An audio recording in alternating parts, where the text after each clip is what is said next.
এই জন্য আমি বারবার আপনাদেরকে মনে করে একটা কথা, আমার জীবন থেকে উপলব্ধি করি একটা কথা, যে একমাত্র আল্লাহ ছাড়া এই পৃথিবীতে এবং পরকালে আমাদের আপন বলে কেউ নাই। বাকি সবাই সবার স্বার্থের জন্য আছে। মানুষ মানুষের অবস্থানকেই মূল্যায়ন করে, মানুষ মানুষের অবস্থানকেই মূল্যায়ন করে। আল্লাহ রাব্বুল আলামিন আপনার ভিতরটাকে ভালোবাসেন।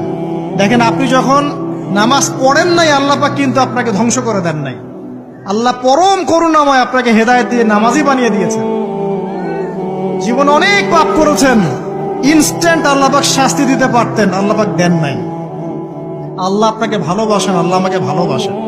আল্লাহ পাকের এই ভালোবাসার ঋণটা শোধ করার জন্য হলেও নামাজি হয়ে যান, আল্লাহর পথে ফিরে আসেন, দিনের জন্য কিছু করেন, দিনের ফিকির করেন, পড়াশোনা করেন। প্রিয় ভাই।